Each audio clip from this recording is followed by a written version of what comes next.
Okay, so we're diving deep into The Reckoning by John Grisham. But this isn't your typical Grisham legal thriller, is it? No, not at all. Yeah, it's something much darker, something that really gets under your skin. It really does. You know, Grisham, he's a master of the courtroom drama, right? Right.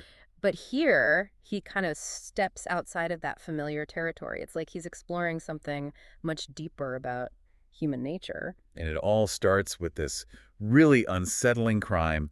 We're in Clanton, Mississippi. 1946, small southern town. Yeah, picture it. Everybody knows everybody. Traditions run deep. And then you have Pete Banning, war hero, respected member of the community, walks into a church and just shoots the pastor. Just like that, in cold blood. It's such a jarring contrast. I mean, you have this Yeah. image of Pete as this beller of the community, and then, bam, this shocking act of violence. Exactly. And what's even more unsettling is Pete's reaction, or should I say, lack of reaction. He just says, I have nothing to say.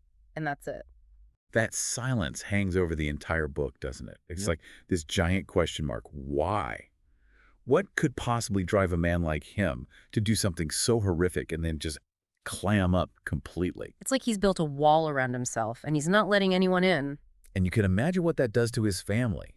His wife, Liza, she's already struggling with her own demons. Yeah. And then there's his son, Joel, studying to be a lawyer, idolizing his father. How do you even begin to process something like And that? then there's Stella, the daughter, caught in the middle of this whole mess. It's a tragedy for everyone involved. It is. And what makes it even more tragic is that Pete goes to his grave with that secret. Yeah, he never reveals his motive.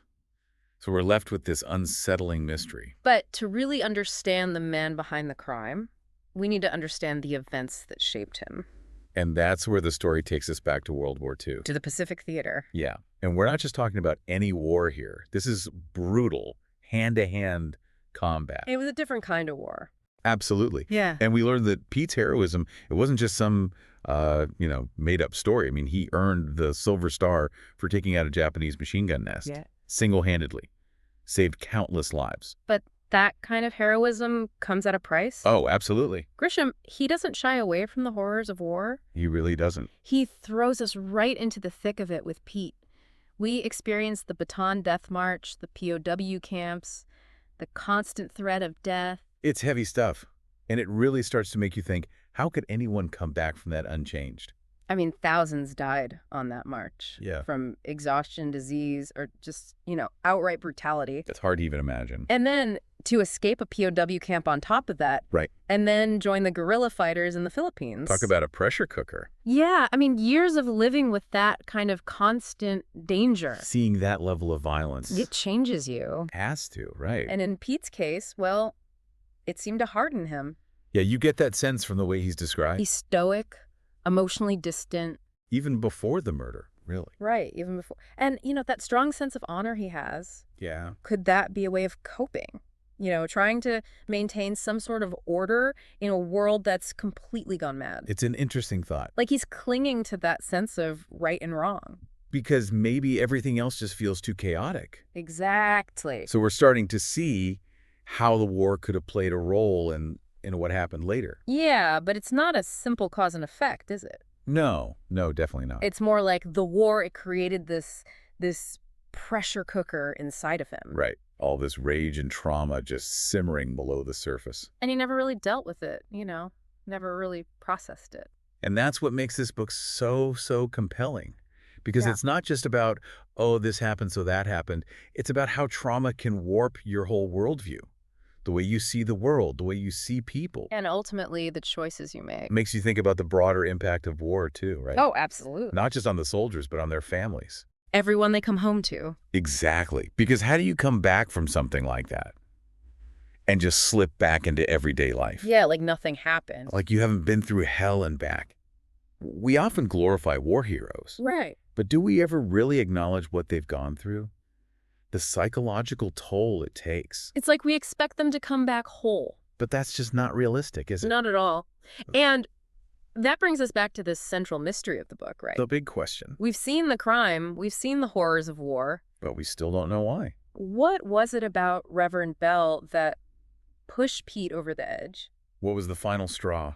That's what we'll explore in the final part of our deep dive. Moving from the battlefields of World War II to the aftermath of Pete's execution. And the slow unraveling of the truth. So we left off with this image of Pete, this war hero coming home, expecting to find some kind of peace. Yeah. But instead, He finds something that completely shatters his world. and it's not just about Pete, right? The consequences of his actions, they ripple outward, affecting everyone around him. Absolutely. The last part of the book really focuses on that ripple effect. Like the Reverend's widow, she files a lawsuit against the Banning estate. Yeah, Understandably, right? She wants justice for her husband. of course. And she wins, doesn't she? She does. The family is forced to sell everything. Their land, their home. Everything. It's like even in death, Pete's actions continue to have these devastating consequences. It's a powerful reminder that, what we do, it affects more than just ourselves. It really does. And as Joel and Stella are trying to pick up the pieces, they start to uncover the truth behind their father's silence. And what they find, it's heartbreaking. It really is. It turns out Pete believed that Liza, his wife, had an affair with Reverend Bell while he was away at war. Wow. Yeah. Yeah. This perceived betrayal, it just consumed him. It's like all that trauma from the war, it made him see everything in black and white. Right, like there was no room for nuance, for understanding. Just this rigid sense of right and wrong.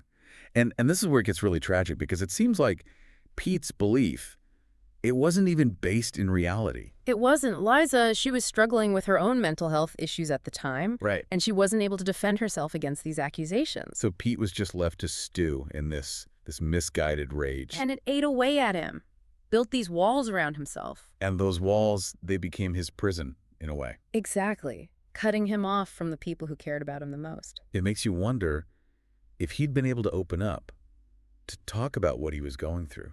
Yeah. Could this whole thing have been avoided? That's the real reckoning, isn't it? Not just for Pete, but for his family, for the town. For everyone touched by his actions. They're all left to deal with the consequences of his silence, the weight of what might have been. And it's not just about the past, is it? It's about the future, too. No, it's not. Like, how do Joel and Stella move forward with their lives, knowing what they know about their father? How do you reconcile that image of the war hero with the reality of what he did? It's a question that haunts the rest of the book. And it's interesting because Joel and Stella, they each deal with it in very different ways. Yeah, tell me about that. Well, Joel, he's studying to be a lawyer, right? So he tries to find logic in it all. Right. Tries to rationalize his father's actions.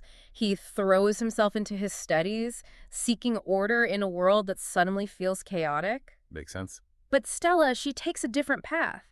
She can't forgive her father, Yeah. can't escape the shadow of what he did. So she leaves Clanton, seeks a fresh start somewhere else. Tries to build a life for herself, apart from all the tragedy. Well, exactly. And I think their contrasting responses, they highlight this important point, which is that there's no right or wrong way to deal with trauma. Right. Everyone grieves differently. Exactly. Everyone finds their own path to healing, their own way of making sense of the past. And that's what makes the reckoning so powerful, I think. Oh. Because it doesn't offer any easy answers or neat resolutions. It doesn't. It just throws you right into this mess of human emotions. And forces you to confront these really tough questions about, human nature, the impact of trauma, the choices we make. And the consequences of those choices. Like, we can never truly escape our past, can we? Probably not. But we can choose how we let it define us. We can choose to confront our demons, to seek understanding, to build bridges instead of walls. And that's a powerful message. So, John Grisham's The Reckoning. It's a story that stays with you long after you've finished the last page. A deep dive into the human psyche, the darkness that can lurk beneath the surface. It's a reminder that even the greatest heroes are flawed. And that even the most respected among us can harbor secrets. It really makes you think, how well do we really know the people closest to us? How much of ourselves do we keep hidden, even from those we love? Those are questions worth pondering. They really are. So that wraps up our deep dive into John Grisham's The Reckoning, a story of war, of secrets, of the enduring power of the past. Join us next time as we explore another fascinating piece of literature.